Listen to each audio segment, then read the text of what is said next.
Getting back to the your explanation on the comparisons with Mason and Jay-Z. Go ahead if you don't mind.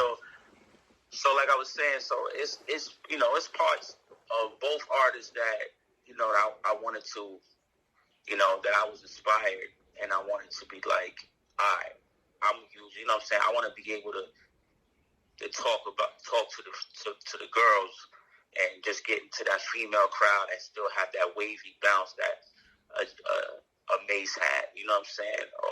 But I want to be one of those monsters and that niggas respected lyrically like Cam or Jay-Z, you know what I'm saying? So, it's just like any other competitive sport. You kind of pick up a piece here, a piece there, you know what I'm saying, to add to your shit, to your mix, you know what I'm saying? But like, I was never trying to like copy, you know what I'm saying? So like I said, a lot of the comparisons came after they, certain, when my music and stuff started hitting, when the freestyles was hitting the streets and K Slay was putting me on, and rest in peace to my man K Slay, man, like, you know what I'm saying, when those people was giving me the light, you know what I'm saying, I wasn't really getting none of that comparison shit at that time. At least I wasn't hearing that. Right. It came later musically. You know what I'm saying? And I think that came musically or sonically because a large part of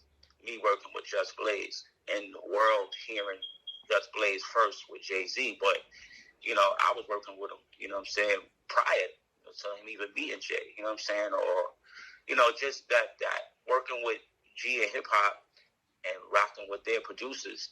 And that might have played a part too, you know what I'm saying? Just being in those rooms, you know what I'm saying? Or hearing that music before the world did. You know what I'm saying? Some of that music I was hearing, just from being around, you know what I'm saying? Some of the early Rocafella songs you was hearing them? Right. Like some of the Rocafella crew joints and just hearing, and just hearing a lot of being around the Rocafella crew, you know what I'm saying? And you know what you're dealing with. You know what the competition is out there. It's ahead of you. So you get inspired by niggas that you consider elite. You know what I'm saying? You get inspired by that. So I would lie to say, or to act like that wasn't a real thing. You know what I'm saying? Did it bother me at one time? Yeah, of course, because you don't want to be in nobody's shadow. You know what I'm saying? And you don't want nobody thinking that you a carbon copy or you biting off a nigga. Like I wasn't. There was niggas that was biting, but I wasn't that. I know that for sure. Like I stand by that. I stand on that. Like I wasn't biting, but I was definitely starting to get the comparisons. I was starting to hear that. But every rapper get that. You know what I'm saying? Like when Fab came out, he got compared to Mace off the rip. You know what I'm saying? Yeah. So that's just a part of the game. And it's like I said, like in any competitive sport, because hip hop is pretty much a sport. You know what I'm saying? And you're going to get compared to somebody. They're going to try to put you in some sort of box and compare you with somebody. You know what I mean? That was just part of the game. I ain't really trip over it because I was going to keep pushing, and I knew that I got busy. So I wasn't really worried about it. But, I mean, it started to, sting a little, though. You know what I'm saying? But I just knew I had to just keep pushing and keep working. You know what I'm saying? Did it affect your momentum?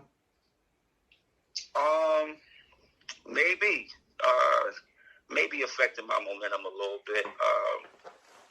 You know what I'm saying? It more or less, it bothered me when certain people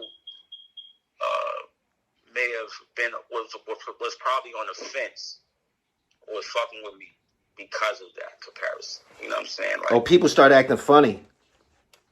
I wouldn't say acting funny. I remember one time that the late Biz Markie, right? Rest in peace to the God, to the King. I remember being introduced to Biz, right? At a vibe party, he was DJing that. And he was just like, yo, I fuck with you, but you gotta break away from that Jay-Z shit because from my era, we don't respect that. And I felt like it was like he was kind of telling me he didn't fuck with me. He fucked with me, but it was almost like a sideways compliment. It was like, like I fuck with you, I like what I'm hearing from the people that's bringing me your music, but you got to break away from that. That kind of stung, you know what I'm saying? Because, you know, these are your peers and you want to impress them. But after that, I never really heard it from, like, anybody else, like, as far as, like, rappers, you know what I'm saying? But later on in my career, like, it kind of, like, was a thing where execs would be like, all right, well, we got somebody that kind of has this sound, you know what I'm saying? I remember having a meeting with a lecturer and them being on the fence. This is like after the Virgin deal, where they were kind of on the fence because they had Fabulous, and they felt like me and Fabulous were too close in sound and image. You know what I'm saying? So, like, you know what I mean? But other than that, I got respect from my peers. I got respect from the people that was doing their thing before me, people who came in with me. You know what I'm saying? The niggas who came after me, I always got the respect and got the roses. And it's one thing I'm really appreciative of is that I don't think there's nobody really can say with a straight face that I don't get busy. You know what I'm saying?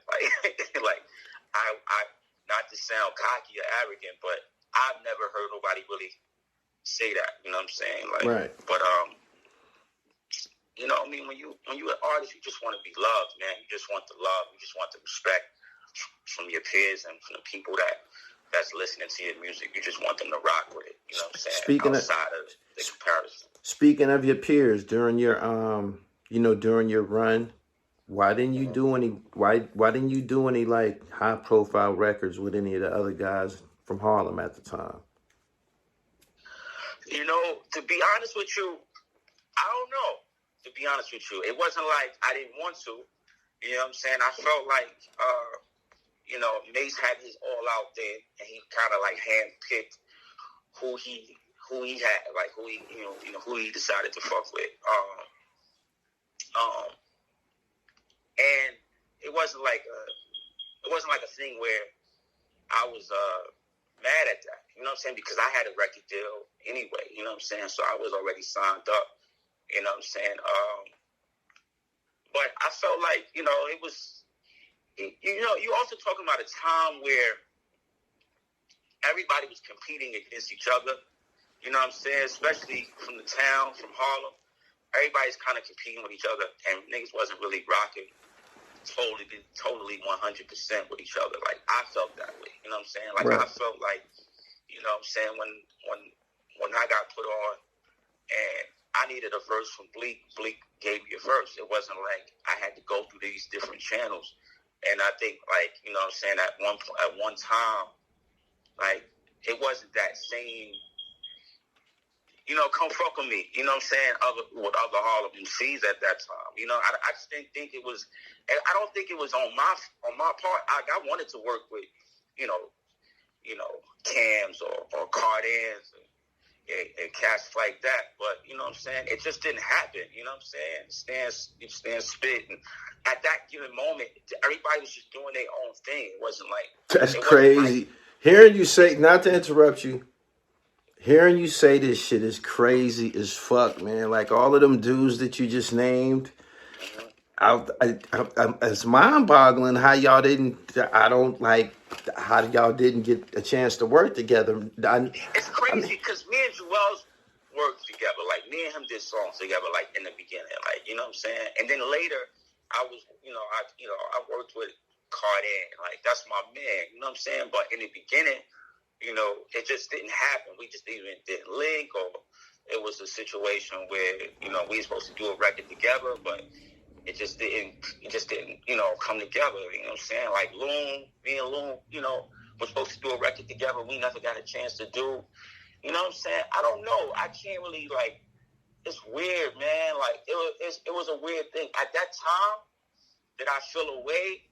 I felt the way with certain people because I felt like, we knew each other, we respect each other, especially we all from the same west side of Harlem. A lot of us from the west side of Harlem. Right. That's close. Everybody's close in that close proximity. You know what I'm saying? So, yeah, I felt a little way sometimes, but I just looked at it like, you know what? Like, niggas gonna respect me one way or the other, and I'm just gonna keep doing what I do. And at some point we get on a record together. It wasn't like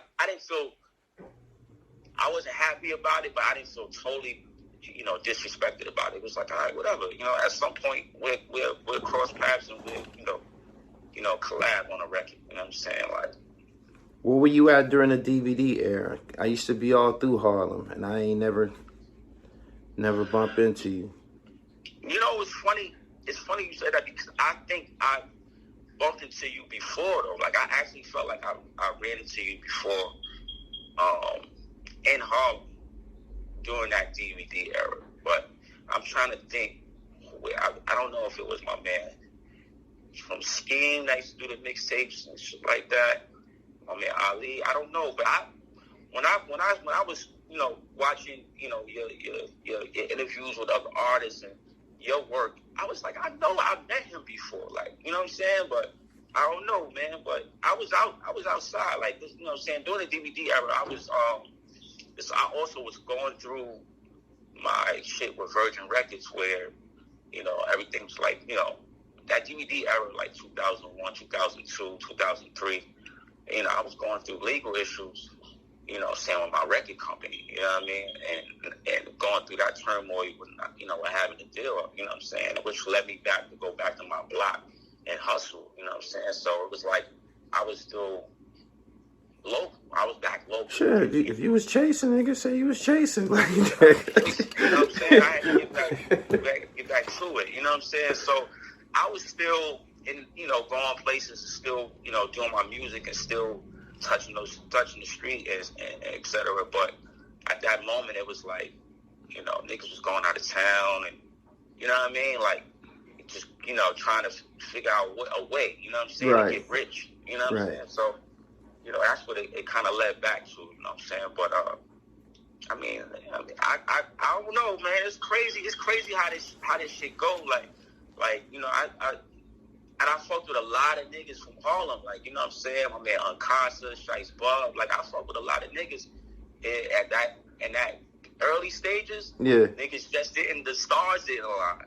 And then the later stages, then we started to, fuck with each other and do music together, like, you know what I'm saying? Shout out to the Shice Bub and Purple City and Smoke Dizza, all niggas, you know what I'm saying, back in the day, like, you know what I mean, back during that time, like, niggas got a chance to, like, touch base and rub shoulders, but everybody was chasing it too at the same time. A lot of niggas didn't have deals, and niggas was just really trying to get money to support their dreams. You know right. What I'm saying? What year did that video come out? 99? What, Bump That? Bump That? Yeah. Bump That dropped in 2000 or 2001. Okay. Like, you know what I'm saying? I believe it was 2001 because I was supposed to come out in 2001. You know what I'm saying? And then shit went kind of like left. How'd you feel about that? How'd you feel about your first video? Was that your first video? That was it was actually the second video because we shot another version of Bump That first. We shot the second one with Jesse Smith and the first one with, I think it's Eric White, I think his name was. Right.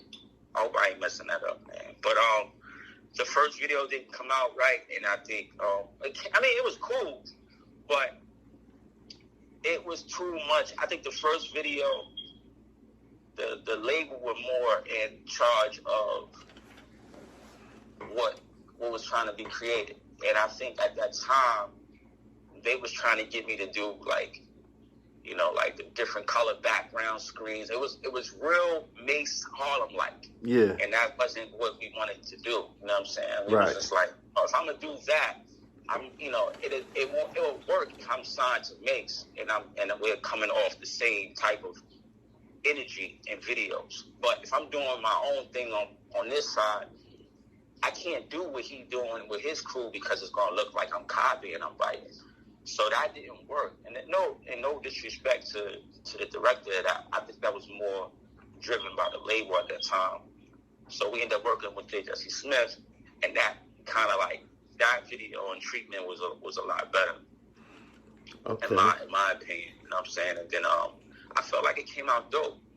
You know what I'm saying? It was a little bit too red for me as far as like, like the color. He also did We Gonna Make It video. And you remember how that everybody, the image and The kind of screen, looked yeah, a little reddish. the screen, That the screen, filter, like that effect that everybody, started using, like, you know what I'm yeah, saying? So it was a little bit too reddish for me, but at the time, but I think it came out hot, you know what I'm saying? It was shot in Harlem for the most part, 2/5, you know what I'm saying? Then we went out to Queens to this Bath Spa House. It was right. kind of dope. We had, Clue in the video, Dress from Black Sheep, you know what I'm saying?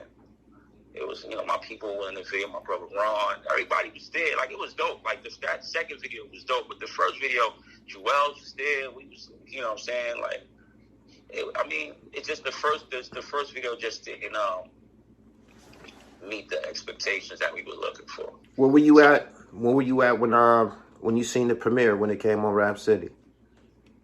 Oh man, that's crazy. I think I was in LA and I didn't see the video. I missed it. People were calling me, just telling me that my video premiered on Rap City, and I was like, "What?" I was going crazy because I saw the video, of course, at the final cut, but to see that, like BET logo at the end, at the bottom of the video. So when I got back in Harlem, I was like on point. Like, nah, I'm gonna catch that video on Rap City or Video Music Box. One of these shits, I'm gonna catch this video, and then I caught it. It was cool. Yeah, I caught when I finally got a chance to watch it. I was in my grandmother's house in the projects. Okay. Who when you was coming up, when you was hitting the when you was hitting the streets back then, growing up, who were some of the guys that you ciphered with or battled with? Oh man, like everybody. You know what I'm saying? THRU, THRU, shit.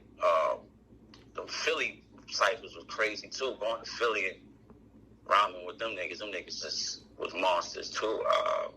Gully and them, a lot of niggas, man. Especially in Harlem, a lot of niggas, man. Like all them niggas from T-Rex, Head Ice, all them niggas was around. You know what I'm saying? Yeah. Cypher. You know what I'm saying? I think Lugs. Only person I don't think I ever rhymed with during that time was probably Murder Mook, if I remember. You know what I'm saying? I remember seeing Murder Mook one time. The first time I got a chance to see him and hear him, it was at Rucker, and seeing him battle, and I was just like, oh shit. Nah, family tough. Right. Nice. Right. But yeah, bro. I mean, everybody, man. Everybody that was buzzing during that time. You know what I'm saying? I was in ciphers with everybody. I don't know if you're familiar with like Nord from 33 in Harlem. I remember being in a cipher with him. Party Art. Just a lot of niggas, man. Party Artie. I knew Artie. Yeah, like a lot of niggas during that time, like, you know what I'm saying? Everybody that got busy, the whole Rough Rider crew, everybody at the Rough Riders I fucked with, I had been in tons of ciphers with them. F, Cross, you know what I'm saying? Man, a lot of niggas. Casino, a lot of niggas during that time, man. Everybody that was on them mixtapes from that 9, 2000, Black Rob, Photo Rob, I can name, but it's kind of like cloudy right now to me, you know what I'm saying? Because it's such a long time ago. But yeah, man, it was crazy, man. It was crazy. How did you meet K Slay? Through my manager, John, my manager Gatto. I met K. He was like, yo, I'm gonna take you on the DJ K Slay, and I had heard of K from the mixtapes, but that was like the first time I met him was at his crib. You know what I'm saying? He had all the records and everything piled up. It was like a little spot, like to record, got the microphone, and he was just like, yo, from the rip, he was like, gave me £1. He's like, yo, I'm gonna put you right here, you're gonna be right here after Big L. And I was like, after Big L? You know what I mean? With K, man, Miss K, man, like, he threw me right there in the water with the sharks, right with them, you know what I'm saying? Right. So, you know what I mean? Yeah, why did it seem as if just as quickly as you appeared, you was gone? Was there a second project? Yeah, I think the decision, I'm going to be honest with you, I think the decision making with my team kind of caused that. because I was still doing mixtapes. Even when I was going through my turmoil with the label, I was still getting requests to do everybody's tapes.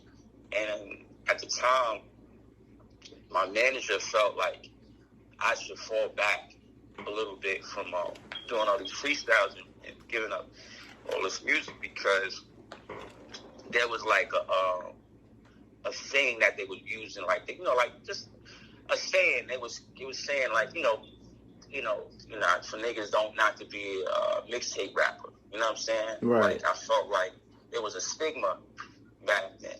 You know what I'm saying? That they was using like the not like our peers, not the people that we fuck with like in the street, like, you know what I'm saying? But like the execs was saying, they felt like I should fall back from doing the mixtapes until we secured the second deal. I get it.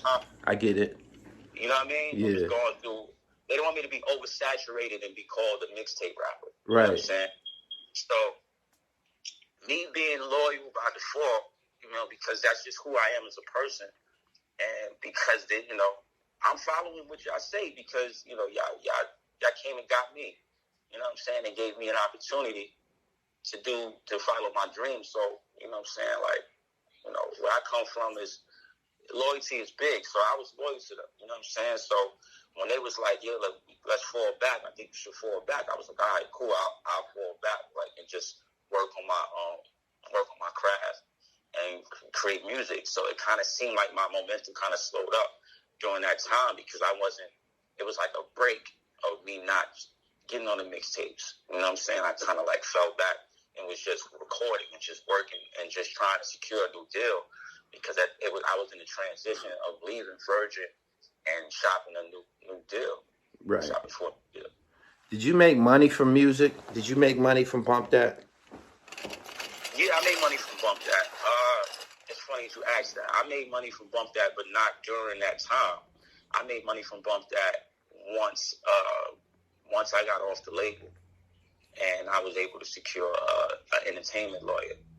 Like, I made money from music, but it wasn't a lot. You know what I'm saying? Like, I made, as far as like advances and stuff like that, or shows and shit like that. But it was a lot of promo shit. It was a lot of promo shit, and again, I think that falls heavy on decision making. You know what I'm saying? Like, but during that time, that was the thing. Like, you got to do this for promo. You got to do that for promo. Or you got to go touch. You know what I mean? It was a lot of touch and go promo, and then after that, like my road manager at the time, my man Shao, who was Big's brother from Rocafella, was like, no, we gonna start getting some, paid shows. And I think that's when I started doing paid shows. You know what I'm saying? But it was nothing like how paid shows are now, I'll tell you that. You know what I'm saying? Real, like. But and that's why I think that kind of led me back to going backwards, because, there was no money coming in. You know what I'm saying? Like, a royalty check come every 6 to 9 months or something like that. Every quarter or every 3 months, every 3 to 6 months. So it wasn't like no money was coming in. So if you got an advance, you got to make that shit work. At the same time, you still want to live up to your image and still, ball out. You know what I mean? So it was kind of crazy. So it was nothing left for me to do, but, you know what I mean, invest in myself in the other way. You know what I'm saying? I can dig it. Dig it. All right. What was the situation that you had with your management, G. Robinson? That was your manager, right? Right. I was signed to G. Robinson through a production deal. So it was like, his imprint was called Enigma Music Group, and they signed me as their first artist. And Just Blaze was their first producer. You know what I'm saying? I don't know if he was signed per se, but he was like the in-house producer. And then Kanye came a little later after that. And so I was blessed to have worked with Just Blaze, because that he's a super talented brother. You know what I'm saying? And he had a lot of fire, and our chemistry was so good, man. It was like knockout. You know what I'm saying? And it was like I was able to secure beats from him and build a studio in his apartment and really, really knock out a lot of music. Now, I mean, I know Just got to be sitting on a lot of my music that nobody's never heard of. Right. You know what I'm saying? Or, you know what I mean? I mean, when he hear this, I'm gonna need some copies, my nigga. Like, but yeah, like, you know, it was a good time though. You know what I'm saying? It kind of spiraled out of control, out of my control.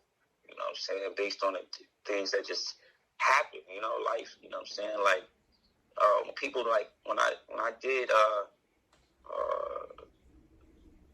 interview with Flip. Queen's Flip. Yeah, this is what I'm leading up to. We got to talk about that, my nigga. Right. When I did that, I kind of like started to give people that information about some of the stuff that was happening. Like, you know what I'm saying? Like 2001, like shit went left. You know what I mean? Like, I'm signed to Virgin Records on the urban department, and you know, Aaliyah was signed as well. You know, through Blackground. So like, she was their biggest act on the urban side, and but she died. You know, in that the plane crash, that kind of like everything kind of spiraled from there. You know, man, Aaliyah's passing. You know what I'm saying? I always say like the summer of 2001 was like. It was like the best thing that happened to me and the worst thing that happened to me in a matter of months. You know what I'm saying? And I was affected by that. I was affected by that because Mariah Carey was also going through some business situation with Virgin Records where she was walking away with a lot of money. And like, I don't know, you know, it put the company in a tight bind and they ended up firing like 90 people, the whole urban department. And G was like, yo, we gotta leave because this ship is sinking. You know what I'm saying? Like, we need to leave, go to another label, boom, boom. And at that time, all I cared about was just having a record deal. You know what I'm saying? I didn't want to go through shit that I seen, you know, happen to other artists. You know what I'm saying? You know what I mean? Like, I didn't want that to happen to me. You know what I'm saying? But it was almost like the inevitable. You know what I mean? It was, so during that time, G was taking me to different labels. And I had a deal on the table with DreamWorks. And that's when, like, Diplomats, Cam had the Dips on fire at that time. And he was going to be a consultant for my project. And I was going to be under Diplomats imprint. So it's going to be like Diplomat, DreamWorks, something, or some whatever, like maybe Diplomat, DreamWorks, Enigma, or something like that, right? And I was geeked because I've always been a fan of Cam. Jewels was my man. You know, he from right up the hill from me. You know what I'm saying? So it was like and I was, you know, me and Jewels, you know, Jewels would come on my block every day. Or vice versa. You know, we used to rock with each other every day. You know what I'm saying? He'd come let me hear new music, like, yo, you know, and he treated me like a member of the set. So I was really geeked about that, the idea, the concept of me being on the Diplomats, you know what I'm saying? And Cam was on fire. The Dips was on fire. And that deal fell through. It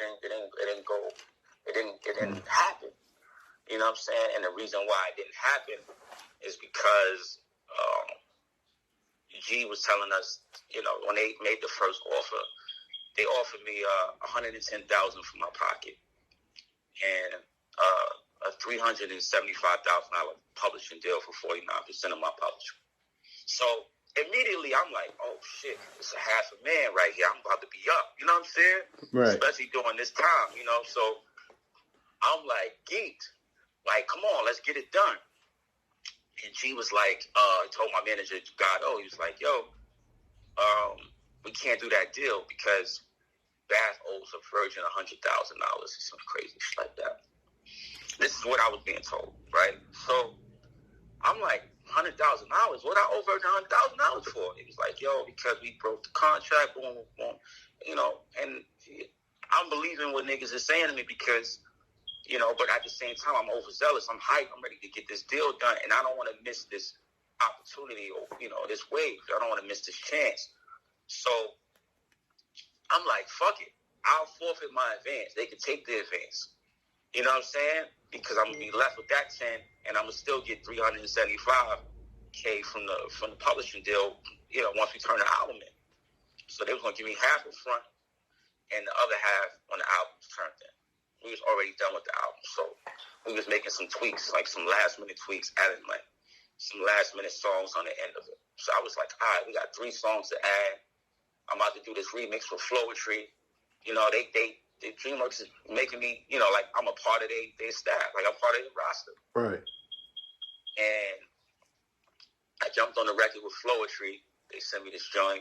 I jumped on the record, and that was supposed to come out. And then the next thing I know, we get flown back to Beverly Hills, and we still ain't get the deal done. So I don't know what's going on. So now the guy at the A&R over there was like, "Yo, I don't know what's going on with your people. Why we still on pause with this, getting this deal?" I'm talking to him like every other day to find out what's going on. And I stopped hearing from G, and the rest is history. Like, everything just started going left. I'm like, yo, what's going on? I said, my manager got her up all the time. What's going on? What's up with G? I've been trying to reach him. Like, you know, this is somebody I spoke to every day. You know what I'm saying? Like a mentor. You know what I'm saying? So I'm just like, yo, G, what's up? What we doing?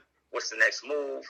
Because, you know, the money is starting to go low. And I know, you know, what that's like. Desperation now. Now I'm getting to this place of desperation. And I don't want to go there. You know what I'm saying? Right. And I just stopped hearing from G. And I think a year went by. And I finally get in contact. I found out that DreamWorks is falling back. They're not going to do the deal now. So I kind of missed that window to be a part of DreamWorks and sign the Diplomats. And I was frustrated. I was stressed out. And G is not returning my calls. And I remember this vividly, man. I remember, you know, going to my man and trying to find a way to make a couple dollars and get back to it, you know, making money, because I didn't want people to see me lose it. You know what I'm saying? Right. So I went back to hustling. And I remember hearing Gado tell me, like, yo, this nigga Kanye did a song, because we still was communicating. He's like, yeah, I'm trying to get in contact with G. I know he's running around with Kanye. You know, this nigga just going to release a song with his mouth wired shut. And I remember, like yesterday, where I was just like, his mouth wired shut. And I remember hearing him, you know, on the radio. I think we saw the video first, so we was hearing on the radio, and he shouts out G and hip hop in the beginning of the song, and he drops through the wire, and Kanye blows him out. Kanye was also around during that time. I used to be, you know, rhyming with him and all that, in the back of G car and all that. He said has both in there ciphering and listening to beats and going over, you know, music and shit. So I felt like, you know, we had a good rapport. So I'm like, all right, well, if Kanye about to pop, then I know it's on now, because, you know, I'm part of the team, right? Like, I'm with G, right? I still can't get in contact with G. And that was it. Like, I've never heard back. I've never heard from G. You know what I'm saying? So the last time I spoke to G probably was 2002, 2003. You know what I'm saying? Is he alive? Yeah, he alive. He's fucking rich. Oh, man. And that, that shit fucked me up. So now I'm sitting back. I broke up with my lady, bitch I was fucking with at the time. You know, I have to call her a bitch, whatever. But me and her split for whatever reason. I probably was doing some dumb shit, or, you know, financially shit was going left. And that's how I felt. You know what I'm saying? I felt like the finances and everything that was, and the fame and the splendor and everything that I had going for me was starting to fizzle out. And I felt like people, that could have just been me, though. You know what I'm saying? I can hold myself accountable. Yeah, what's good, y'all? It's your boy Bathgate, straight from Harlem World. You know what I'm saying? You rocking out with Gully TV. know what I'm saying? Stop playing with us. Get to this money. Don't Jay, be late. before you leave, hit him with your social media one more time. Yeah. My social media is I am Bathgate on Instagram. I am the real Bathgate on Twitter.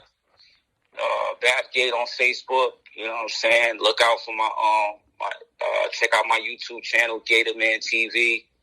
You know, see my videos on there. New video out, John Bishop, produced by Straight Bangers off the Nobody's Innocent project, shot by my boy Fats. You know what I mean? And more to come, man. More to come.